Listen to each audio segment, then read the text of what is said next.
Nós vamos estar meditando, irmãos, na palavra de Deus, no texto que se encontra em Marcos, capítulo de número 9.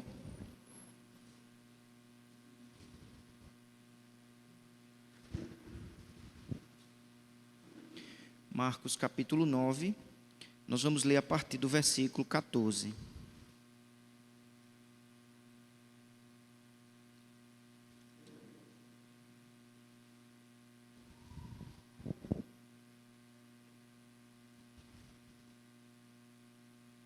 Diz assim: Marcos 9, 14. Quando eles se aproximaram dos discípulos, viram numerosa multidão ao redor e que os escribas discutiam com eles.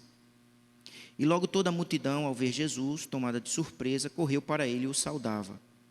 Então ele interpelou os escribas: que é que discutis com eles? E um dentre a multidão respondeu: Mestre, trouxe-te o meu filho, possesso de um espírito mudo, e este, onde quer que o apanha, lança-o por terra, e ele espuma, ri-lhe os dentes e vai definhando. Roguei a teus discípulos que o expelissem, e eles não puderam. Então Jesus lhes disse: ó geração incrédula, até quando estarei convosco? Até quando vos sofrerei? Trazei-mo. E trouxeram-lhe. Quando ele viu a Jesus, o espírito imediatamente o agitou com violência, e caindo ele por terra, revolvia-se espumando. Perguntou Jesus ao pai do menino: há quanto tempo isso lhe sucede? Desde a infância, respondeu. E muitas vezes o tem lançado no fogo e na água para o matar. Mas se tu podes alguma coisa, tem compaixão de nós e ajuda-nos. Ao que lhe respondeu Jesus: se podes, tudo é possível ao que crê. E imediatamente o pai do menino exclamou com lágrimas: eu creio, ajuda-me na minha falta de fé. Vendo Jesus que a multidão concorria, repreendeu o espírito imundo, dizendo-lhe: espírito mudo e surdo, eu te ordeno, sai deste jovem e nunca mais tornes a ele. E ele, clamando e agitando-o muito, saiu, deixando como se estivesse morto, a ponto de muitos dizerem: morreu. Mas Jesus, tomando pela mão, o ergueu e ele se levantou. Até aqui o versículo 27, vamos orar mais uma vez. Pai bondoso e fiel, graças te damos por essa maravilhosa oportunidade que temos de nos reunirmos nessa casa de oração, para juntos louvarmos o teu nome, aprendermos mais de ti. Suplicamos a tua bênção, vem nos edificar por intermédio da tua palavra, vem nos alimentar. Suplicamos a assistência do Espírito Santo, Senhor, porque sabemos que sem ti nada podemos fazer. Nos ajuda, nos abençoa, em nome de Jesus, amém e amém. Então, irmãos, esse texto é um texto conhecido das Escrituras, e ele descreve um profundo drama familiar, vivenciado aqui por essa família, e destaca-se especialmente o pai e o filho, mas na verdade toda uma família está envolvida aqui diante dessa situação. Então, eu gostaria de destacar, observar 3 elementos dessa narrativa para a nossa edificação. O primeiro elemento que eu gostaria de observar com os irmãos é a situação em si, o drama que essa família está vivenciando. O texto, ele descreve de maneira muito intensa, muito dramática a situação que esta família sofre. Então essa seria a primeira observação que eu gostaria de fazer com os irmãos à luz do texto. Vejamos então, destacando alguns versículos. O primeiro é o versículo 17, que diz assim: e um dentre a multidão respondeu: mestre, trouxe-te o meu filho possesso de um espírito mudo. Então esse pai, ele tinha um filho amado, mas esse filho sofria de uma possessão demoníaca, uma situação extremamente complexa, complicada, opressiva. O versículo 25, ele diz que esse espírito impedia este jovem tanto de ouvir e de falar. E aí nós sentimos um pouco o drama deste rapaz e desta família. Porque uma coisa é você sentir um problema, uma dificuldade e ter a capacidade de expressar, de explicar. O pai chega para o menino e pergunta o que ele está sentindo, o que está acontecendo, que ele abra o coração, que ele fale a situação. Mas o estado é tão terrível que ele nem ouve bem e nem fala. Ele não consegue falar. Há um problema de comunicação na relação de pai e filho. Obviamente, a mãe não é citada, mas possivelmente há uma mãe também aqui envolvida nesse drama de um problema seríssimo, né, de opressão. Então veja que o jovem, ele nem consegue ouvir bem e ele também não consegue falar, conforme diz o versículo 25. Ele é mudo e ele é surdo, e portanto isso intensifica o drama, a dor, a angústia, porque aí há um problema tanto de ordem espiritual, mas também um problema de ordem relacional. A comunicação está interrompida, e nós sabemos quão importante é a comunicação para a saúde de um relacionamento, seja entre um casal, o marido e a esposa, o pai e o filho, mas eles não conseguem se comunicar. O versículo 18 também nos traz ainda um destaque que desenha ainda de forma mais intensa a situação dramática que essa família, que este filho sofre. E este, onde quer que o apanha, lança-o por terra, e ele espuma, rinle os dentes e vai definhando. Então diz que o rapaz, ele estava possesso, né, de um espírito, de uma ação demoníaca. O texto claramente afirma isso. Isso o impedia de ouvir e de falar, mas ele entrava num processo de definhamento. Era como se ele estivesse afetado por uma terrível enfermidade. Mas essa enfermidade não era meramente de ordem física ou neurológica. Era muito mais complicado, era de ordem espiritual. Ele definhava, ele perdia as forças. Ele espumava, ele rangia os dentes. Então, irmãos, eu queria que nesse primeiro ponto a gente tentasse perceber o drama deste pai, a angústia dessa família, o dilema em que eles estão mergulhados. É uma situação terrível, dramática.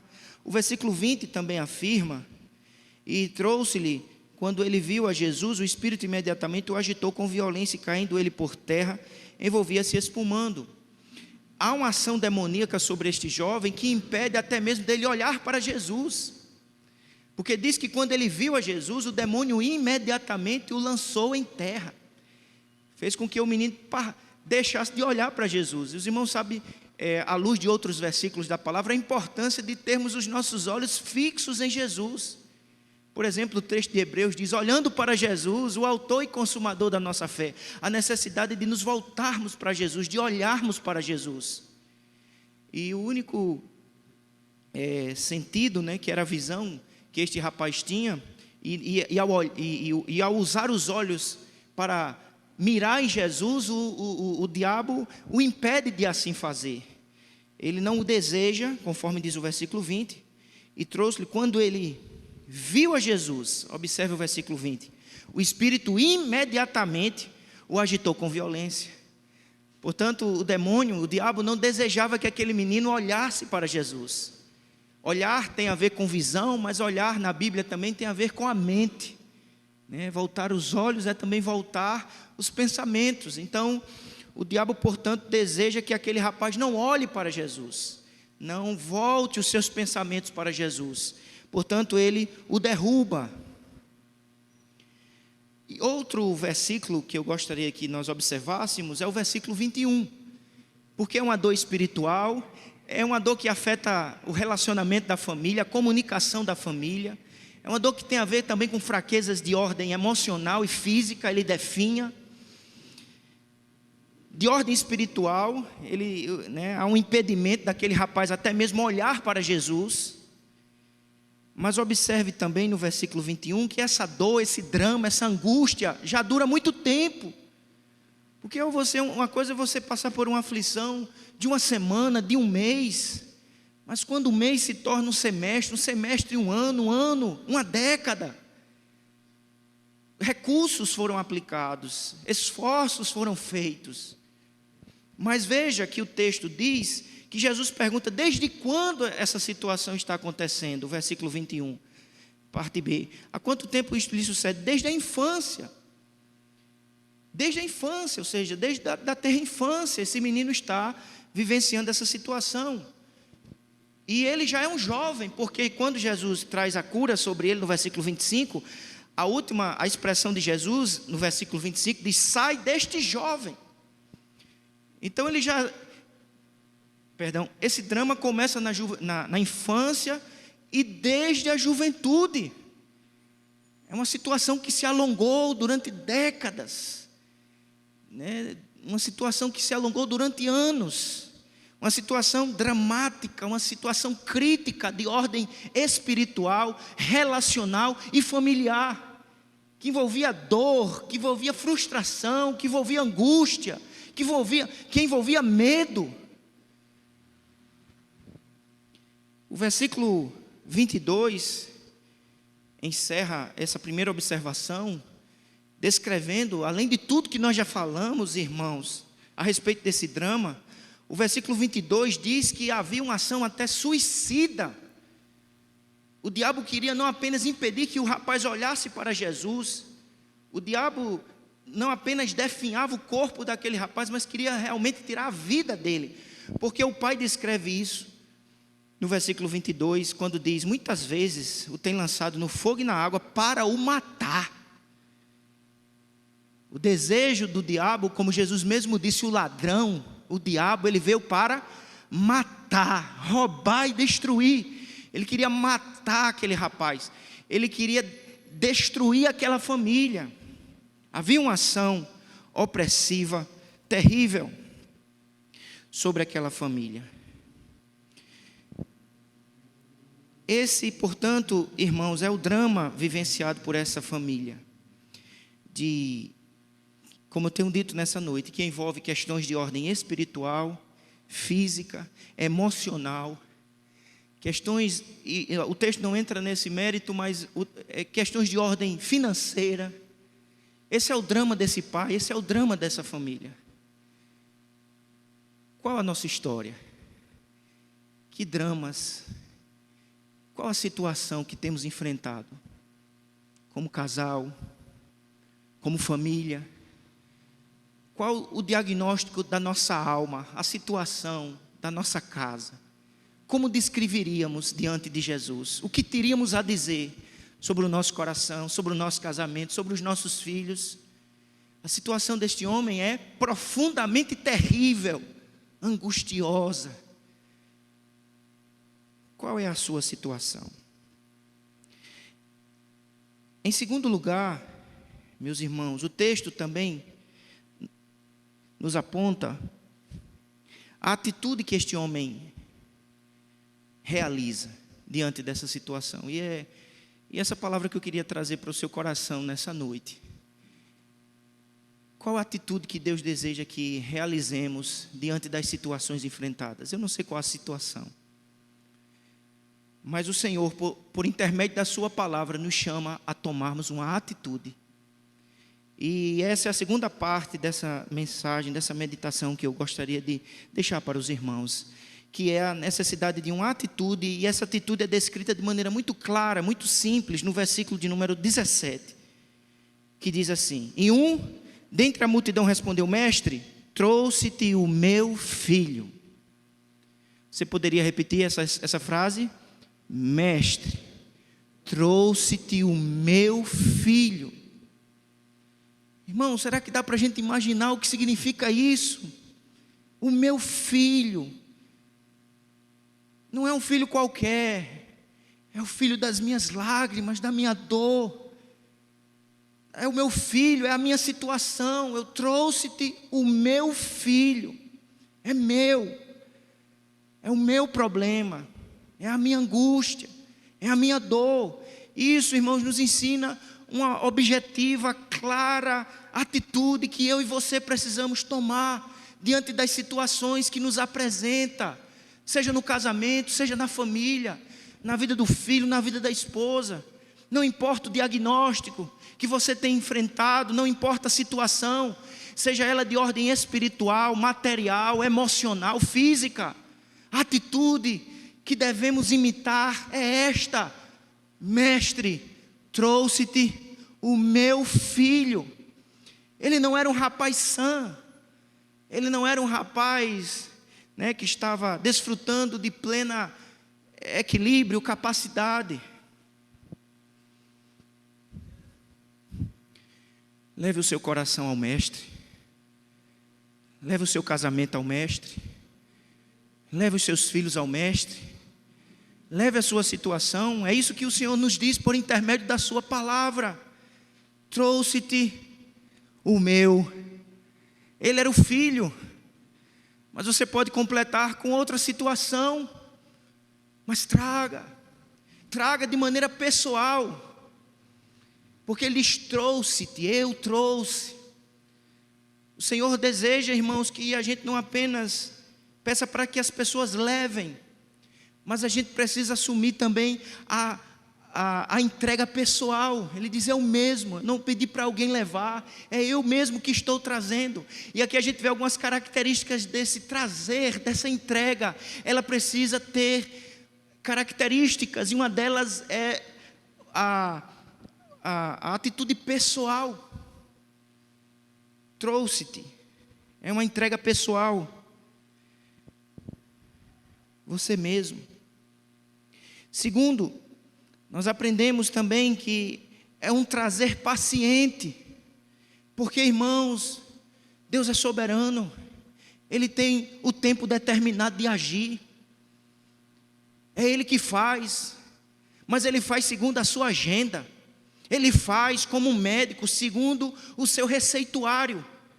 Eu não posso chegar diante do médico com a receita já pronta e pedir apenas para ele assinar. Eu preciso me submeter ao receituário do médico. A mesma coisa com Jesus. A gente apresenta a causa a Ele, mas quem receitua, quem determina, quem estabelece o método, o tempo é Ele. E apesar da situação dramática, angustiosa, difícil, é preciso trazer, mas trazer com paciência. Se alguém precisa ter paciência, porque o que acontece com este homem? Ele traz o seu filho a Jesus, e Jesus não está entre os discípulos. Se os irmãos observarem o contexto, Jesus estava nos versos 2 a 8, no Monte da Transfiguração, naquele momento espetacular, de glória, de poder, com os seus discípulos Pedro, Tiago e João. Naquele instante, Jesus não estava. Eu trouxe-te meu filho.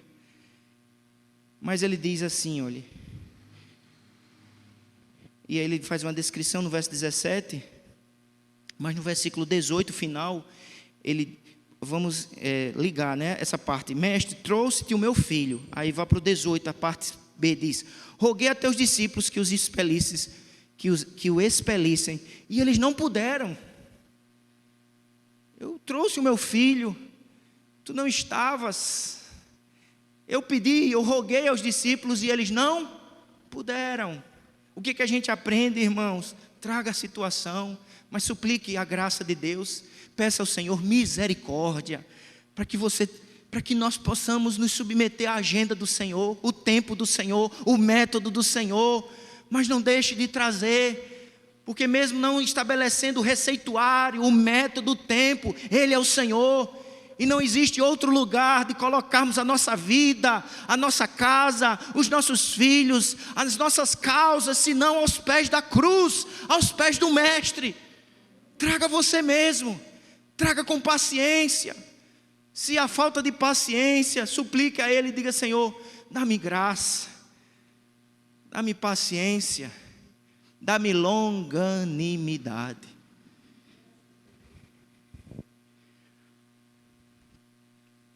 Mas, irmãos, a gente percebe também na entrega sinceridade e humildade. Trouxe-te o meu filho. Toda a narrativa vai salientar o aspecto da humildade e da sinceridade deste homem. Ele não quer viver de fachada. Ele não oculta a situação. Não há cura, irmãos, quando a enfermidade não é diagnosticada. Não há restauração aonde não há humildade e sinceridade. Este homem descreve de maneira até pormenorizada a situação da sua casa, do seu filho. Ele não se oculta, ele trilha o caminho da sinceridade, da humildade. Meus irmãos, é preciso apresentarmos-nos de maneira pessoal, familiar, aquele que pode fazer infinitamente mais, mas de maneira humilde e sincera, abrir o coração e dizer: a situação é esta, Senhor, é terrível, é dramática, faz tempo. É isso que ele faz.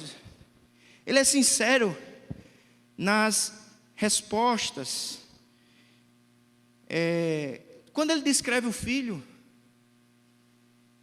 talvez nós jamais gostaríamos, sob hipótese alguma, de uma descrição dessa, nem a respeito de filho, nem a respeito de parentes, nem a respeito de amigo nenhum, de irmãos nossos, claro, até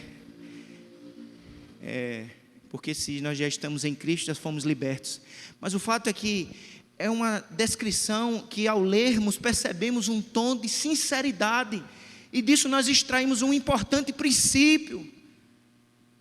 Leve ao mestre, abra o coração, fale com sinceridade. Meus irmãos, nós servimos a um Deus que até os segredos do nosso coração Ele conhece. O salmista disse: Senhor, Tu me sondas e me conheces, Tu sabes quando me assento e quando me levanto. Irmãos, eu posso falar com qualquer pessoa deste mundo e ocultar o que eu estou pensando.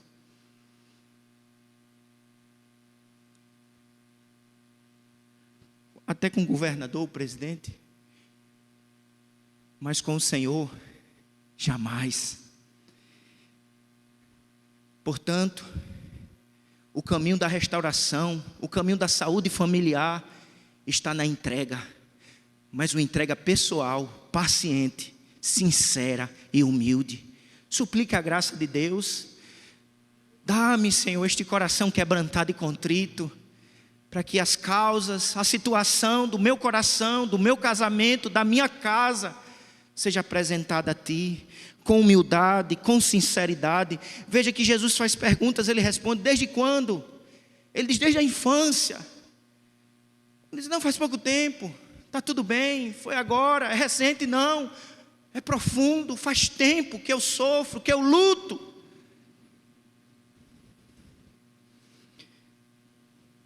Ele fala de coisas até terríveis. Ele diz assim, como a gente já leu no 22, e muitas vezes tem lançado no fogo e na água para o matar. Ele abre o coração. Traga diante daquele que pode. Mas nós vemos, irmãos, um outro aspecto desse trazer, né, dessa entrega. Ela é pessoal, ela é paciente, ela é humilde, ela é sincera, mas ela é uma expressão de profundo amor. Se desejamos ver o outro transformado, precisamos primordialmente amar. A transformação é fruto de amor. E é o que nós vemos na vida desse pai.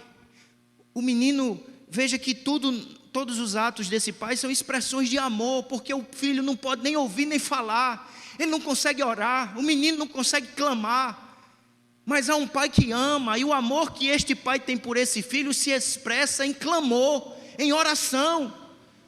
O amor que temos pelos nossos filhos, o amor que temos pelo nosso cônjuge, primordialmente, irmãos, deve se expressar num amor que nos faz a orar, a clamar a Deus por misericórdia, por fortalecimento, por graça, por sabedoria, por força. Amor não se expressa apenas em questões de ordem alimentar e material. Claro que esses aspectos são importantes, mas nós não devemos esquecer, principalmente nós, como servos de Deus, igreja do Senhor aqui na terra, que o amor biblicamente fundamentado se expressa primordialmente com as questões espirituais. É o amor que me leva a orar, a clamar. Esse pai, pelo menos nessa situação aqui, ele não tem um parceiro de oração. mas o amor que o tornou forte. E toda boa dádiva, todo dom perfeito vem do alto, descendo do Pai das luzes. Isso já é expressão da graça de Deus nessa família, apesar do quadro tão caótico, tão dramático, tão terrível. A graça de Deus, porque é um pai que ama e expressa amor, clamando. Ele fala, roguei no versículo 18, diz, eu roguei a teus discípulos. É amor que se expressa em clamor.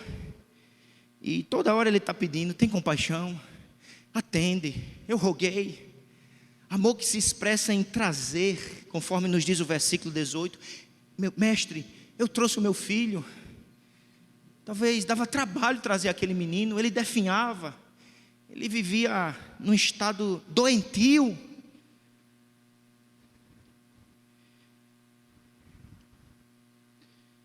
Ele coloca-se no lugar. Porque ele diz assim, tem compaixão de nós, versículo 22, e ajuda-nos. Ele não age de maneira impessoal, mas ele age como um pai que ama. Porque ele não diz assim, tem compaixão dele? Ajuda-o. Ele diz, tem compaixão de nós. Ele age com empatia, com altruísmo. Ele também percebe a dor, a angústia. É uma entrega, irmãos, que se expressa em amor. Amor que traz, amor que clama. Amor que se coloca no lugar do outro. Mas é uma entrega também que expressa a fé. Porque este homem, ele é descrito como um homem de pequena fé. Mas o que nos concede a vitória, irmãos, não é a grandeza da nossa fé. É o poder do nosso Deus. Não é a robustez da nossa fé. É o poder soberano, gracioso e misericordioso desse Deus que nos atende. Mesmo sendo falhos, fracos, mesmo de uma fé tão pequena. Mas Ele é capaz de nos ouvir, nos responder e agir. Ele traz como expressão de confiança em Deus. E é isso que nós vemos no versículo 22. E muitas vezes o tem lançado no fogo. Aí no final ele diz assim, tem compaixão de nós e ajuda-nos. Ao que lhe respondeu Jesus. Porque ele faz no 22, né? Se podes alguma coisa, tem compaixão. E aí Jesus corrige no 23. Ao que lhe respondeu Jesus, se podes, tudo é possível ao que crê. A questão não é se ele pode, porque ele pode todas as coisas. Ele é o Criador, Ele é o sustentador, Ele é o Deus que transforma e que faz infinitamente mais. A questão não é se Ele pode, a questão é se tu crês, se tu realmente confias em Jesus, que é capaz de transformar, de responder, de socorrer, de interferir de maneira viva, pessoal, real, na vida do esposo, da esposa, do filho. E aí ele diz... Imediatamente o pai do menino exclamou, eu creio. Ele diz, eu creio. Ajuda-me na minha falta de fé. E aí ele aproveita e já faz 2 pedidos de oração. Ele diz, liberta meu filho, acode o meu filho, socorre a minha casa e me faz um crente melhor. Me faz um homem mais fervoroso, mais confiante em ti, nas tuas promessas, na tua palavra. Essa é a oração que todo marido precisa fazer. Senhor, trabalha na minha vida, na minha casa, na vida da minha esposa, na vida dos meus filhos. Me faz um crente melhor, me faz um homem mais piedoso, amoroso. Me faz um homem que ora mais, que busca mais. Me torna um crente melhor.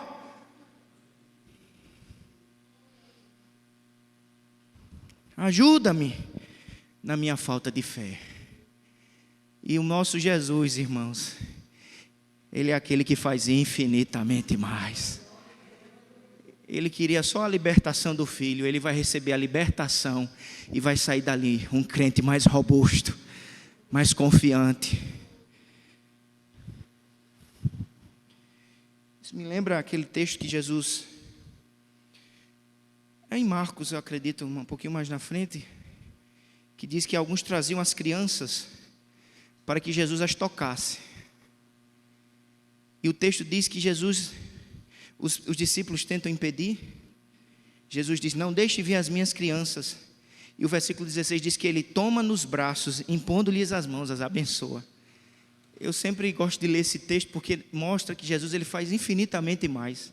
Porque diz que os pais queriam só que Jesus tocasse, mas o texto diz que ele abraçou as crianças e abençoou as crianças. E você sabe, para que você possa abraçar uma criança, você precisa se agachar. Ele faz. E a terceira e última observação. A primeira, a situação. A segunda, a atitude. Qual é a atitude? Mestre, trouxe-te o meu filho. E a última observação que eu gostaria de fazer, irmãos, é o que esse homem descobriu quando ele trouxe. Ele descobriu que há um Jesus misericordioso, que exerce compaixão. Ele diz: tem compaixão de nós, tem misericórdia de nós. Sabe por que Jesus fez? Por compaixão, por misericórdia. É assim na nossa vida desde sempre, irmãos. É pela graça que nós somos salvos, por meio da fé. Isto não vem de vós, é dom de Deus, não vem das obras, para que ninguém se glorie. É graça no início, graça no meio, graça no final. É a graça de Deus que nos faz esperançosos, confiantes, porque Ele não é só poderoso, Ele é misericordioso, Ele é compassivo. Não é mérito, é graça, é compaixão. Ele vai fazer. Não é porque eu sou demais, eu sou o cara. Não, Ele vai fazer porque Ele é misericordioso. Por isso que Ele pediu: Senhor, tem compaixão, tem misericórdia, ajuda. Ele pede que Jesus se mova, não marcado pela lei, pelo mérito. Eu jejuei. Senhor, eu já orei muito. Ele veja que ele não apresenta suas obras. Ele clama por graça, por misericórdia. Há um Cristo gracioso. Descobriremos a cada oração, a cada entrega, que há um Jesus misericordioso, bondoso. E aonde abundou o pecado, superabundou a graça. É graça. E saibamos, irmãos, como eu tenho dito, é graça no início, no meio e no fim. Até quando a gente chegar no céu e alguém perguntar assim: como foi que você chegou aqui? A resposta vai ser: foi só pela graça de Jesus que eu venci e cheguei aqui. É pela graça que vivenciamos a libertação, a restauração, o casamento, a família, no mundo de desequilíbrio, de desestrutura, de dramas terríveis, de opressão demoníaca. É pela graça que vivemos o projeto de Deus no poder do Espírito. Ele descobriu graça, ele descobriu compaixão, ele descobriu misericórdia. E que possamos experimentar isto de maneira viva e pessoal, na medida que clamamos, apresentamos, trazemos. Mas ele também descobriu que há um Jesus poderoso sobre as forças do mal. Veja que no versículo 25, vendo Jesus que a multidão concorria, repreendeu o espírito, dizendo: espírito mudo e surdo, eu te ordeno. Jesus não chega e diz: eu peço a você que saia, por favor. Ele diz: eu te ordeno. Este homem descobriu, irmãos, que há um Jesus que tem toda a autoridade nos céus e na terra. E que não há demônio, não há opressão, não há situação que Jesus não possa intervir com autoridade e com poder. Aquilo que levou tanto tempo, aquilo que parecia impossível, numa só palavra. E Jesus manifesta o seu poder por intermédio da sua palavra, que nos exorta, que nos consola, que nos edifica. E esse poder é experimentado cada vez que nós ouvimos a sua palavra e experimentamos as suas promessas, como família, como casais. Este homem descobriu que há um Jesus cheio de toda a autoridade. Ele descobriu que há um mais valente. Lembra da parábola que Jesus conta? Que tem um valente que entra numa casa e domina aquela casa e faz e acontece. Mas de repente chega o mais valente, que é a figura do próprio Jesus. E o mais valente amarra o valente e liberta aquela casa. Há um mais valente, ao Todo-Poderoso, a Jesus Cristo, que tem autoridade sobre a morte, sobre os demônios, sobre as doenças, sobre a natureza. Irmãos, eu acho extraordinário, é também relatado por Marcos, bem conhecido de nós, o texto quando os discípulos vão cruzar o mar da Galileia. De repente vem aquela tempestade, e os discípulos estão amedrontados, e de repente Jesus vem sobre as águas.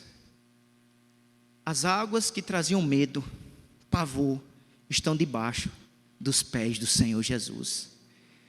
Isso, irmãos, é uma lição extraordinária. Aquilo que me apavora, aquilo que me amedronta, aquilo que quer me escravizar, oprimir, está debaixo da soberania, do poder e do controle daquele que é o Todo-Poderoso, o mais valente. Este homem descobriu isso na medida que trouxe com paciência, com sinceridade, com amor e com confiança, com fé, mesmo pequena. Ele descobriu essa verdade extraordinária de um Jesus maravilhoso que continua intervindo e agindo na vida dos que creem. Ele não é apenas o Jesus do passado, Ele é o Jesus da fé, dos que nele confiam. Ele é do presente, Ele é o daqui e agora. Ele continua vivo, ativo, agindo pelo seu Espírito e pela sua palavra.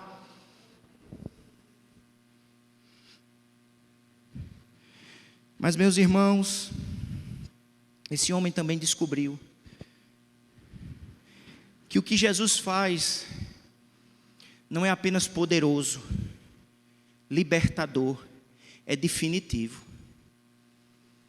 Por isso que está escrito em João 8,36: se pois o Filho vos libertar, verdadeiramente sereis livres. Porque o texto diz assim, ainda no 25, Jesus dá uma ordem, isso é autoridade. Eu te ordeno, isso é poder. Sai deste jovem e nunca mais tornes a ele. Isso é definitivo. O que Jesus pode fazer, irmãos, Ele faz de forma misericordiosa, com poder e de maneira definitiva. Na salvação e na restauração. Por isso que quando Ele tira um coração de pedra e nos dá um novo coração, é definitivo. Ele não tira hoje e devolve amanhã. É definitiva a justificação. Já iniciou-se a santificação. Está garantida pela cruz a glorificação. Há outros versículos que eu gostaria que nós lêssemos. Por favor. Em João capítulo 6, versículo 37.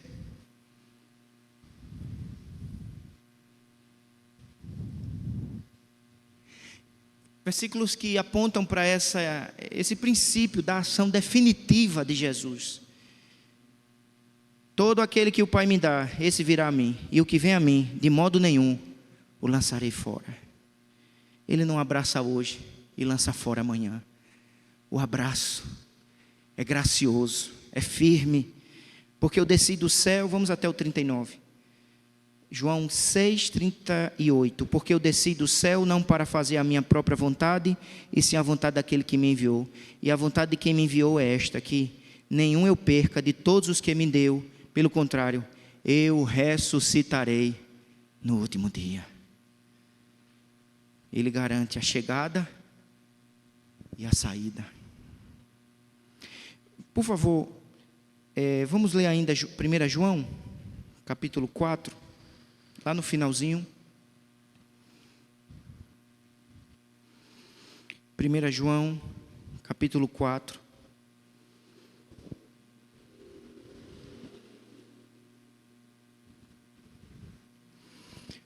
Versículo 4. Filhinhos, vós sois de Deus e tendes vencido os falsos profetas, porque maior é aquele que está em vós do que aquele que está no mundo. Nunca mais voltes. Porque a ação de Deus foi inaugurada na vida daquele jovem, na vida daquela família. Por favor, 5,18 de 1 João.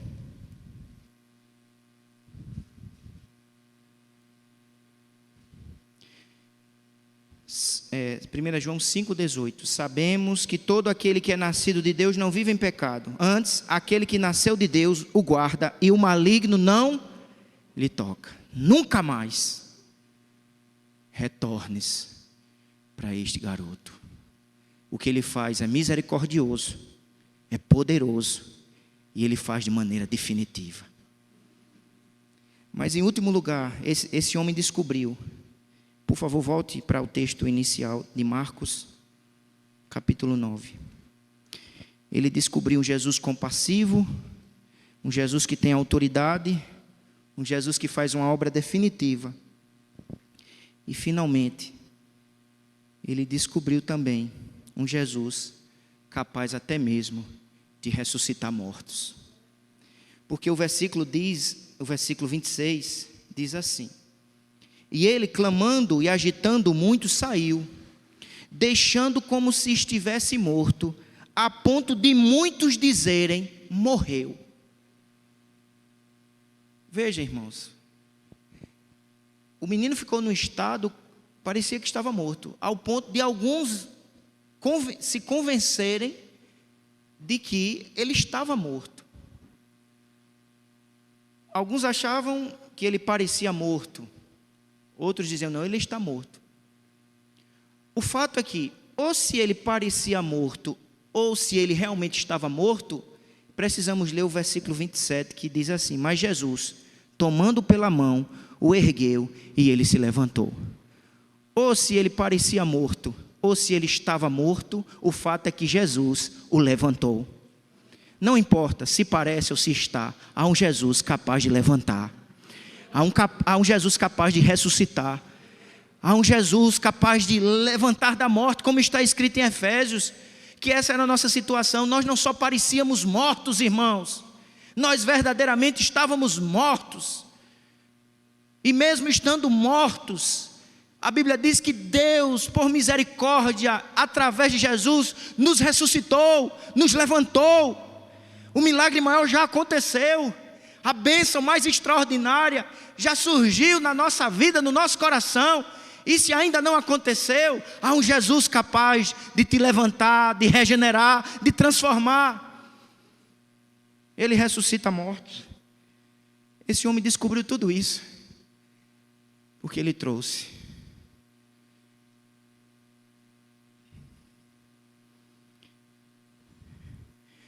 Qual a sua situação? Essa situação era dramática. Qual a sua atitude? A atitude precisa ser pessoal, constante, paciente, sincera, que expressa, em primeiro lugar, amor a Deus, comunhão com Deus, mas pela família.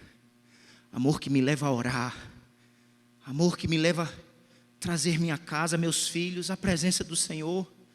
Tem coisas que só Jesus faz, só Ele pode fazer, como vimos. Mas existem outras coisas que eu e você precisamos fazer. É Jesus que ressuscita, é Jesus que liberta, é Jesus que transforma. Mas quem trouxe o Filho para a presença de Jesus, diante de Jesus, foi o Pai. Precisamos assumir a nossa responsabilidade de sacerdotes, de trazer, de orar, de apresentar. O resto é com aquele que é misericordioso, poderoso, fiel, grande, que faz. Ele fez, Ele faz, Ele é vivo. Ele é o Senhor. E que possamos descobrir a cada dia essas bênçãos que se revelam a nós pela palavra, mas que precisam ser experimentadas, provadas, conforme está escrito: provai e vede que o Senhor é bom. Ele não quer que a gente apenas veja, saiba. Ele deseja que a gente prove. Tem coisas, irmãos, que a gente só sabe realmente quando experimentamos. Não adianta. Podia trazer um mel aqui, daqueles bons, e descrever todas a cor, a textura, o cheiro. Mas nada se compara você pegar uma colher e provar. Não só veja, não só saiba, experimente, prove, descubra na vida, dentro de casa e na família, em conformidade com a palavra, no poder do Espírito, para a glória de Deus, para a nossa felicidade e para a nossa edificação. Em nome de Jesus. Amém.